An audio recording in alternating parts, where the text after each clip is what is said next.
8 बजे के बाद नहाने वाली स्त्रियां ये वीडियो जरूर देखें। पति की उम्र को तिल तिल करके खा जाती हैं वह औरतें जो 8 बजे के बाद स्नान करती हैं। तो कहीं आप या आपके घर की स्त्रियां भी तो 8 बजे के बाद नहीं नहाती? अगर हाँ, तो ये वीडियो आपको जरूर देखना चाहिए, क्योंकि आज हम बताने वाले हैं कि जो औरतें 8 बजे के बाद नहाती हैं वह अपने परिवार के लिए कैसे दरिद्रता को खुद न्योता देती हैं। तो दोस्तों, हमारे शास्त्रों में स्नान करने को दैनंदिन सदाचार कहा गया है। आप चाहें तो मनुस्मृति पुराण उठाकर देखिए, या विष्णु पुराण, या फिर गरुड़ पुराण।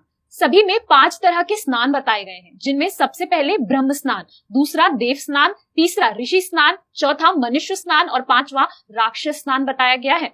ब्रह्म मुहूर्त भोर में 3 बजे से 5 बजे तक माना जाता है। इस समय ब्रह्मांड की सभी शक्तिशाली सकारात्मक ऊर्जा अपने पूरे प्रभाव के साथ वातावरण में फैली हुई होती है। इस समय स्नान करने से इष्ट देव की कृपा मिलती है और जीवन में कभी भी दुखों का सामना नहीं करना पड़ता। इसके बाद जो लोग सूर्योदय होने के बाद 5 बजे से 6 बजे के बीच किसी नदी में या फिर अपने घर में ही हर हर गंगे या किसी और नदी का नाम लेते हुए स्नान करते हैं, उसे देवों का स्नान माना जाता है। ऐसा करने से जीवन की सभी समस्याएं दूर हो जाती हैं। इसके बाद जब तक आकाश में सूर्योदय नहीं होता, केवल तारे ही दिखाई देते हैं, उस समय के स्नान को ऋषि स्नान माना जाता है। और जो लोग सुबह 6 से 8 बजे के बीच में स्नान करते हैं, उसे मानव स्नान माना जाता है।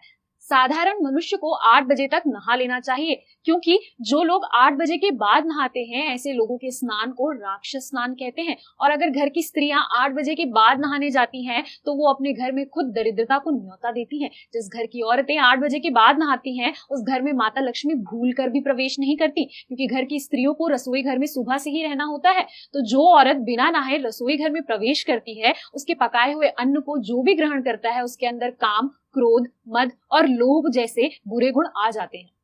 और शिव पुराण में लिखा हुआ है कि अगर पति के घर के बाहर जाने के बाद स्त्रियां सर धोकर नहाती हैं, तो वह अपने पति की उम्र को तिल तिल करके कम कर रही होती हैं।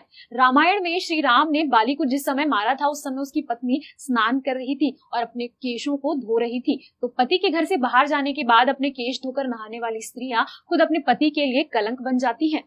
स्त्रियों को ध्यान रखना चाहिए कि वह घर की लक्ष्मी है और उन्हें सुबह सबसे पहले ब्रह्म मुहूर्त में उठकर स्नान करना चाहिए। अगर आप ब्रह्म मुहूर्त में स्नान नहीं कर पाती, तो कोशिश करिए कि आप कम से कम 8 बजे तक स्नान कर ही लें, क्योंकि इसके बाद किया हुआ स्नान आपके परिवार को बर्बाद कर देता है। क्योंकि अगर स्त्री के मन में राक्षस प्रवृत्ति के भाव आ जाएंगे, तो पूरा परिवार वैसा ही हो जाएगा और ऐसे परिवारों की सुख समृद्धि नष्ट होने से कोई नहीं रोक सकता।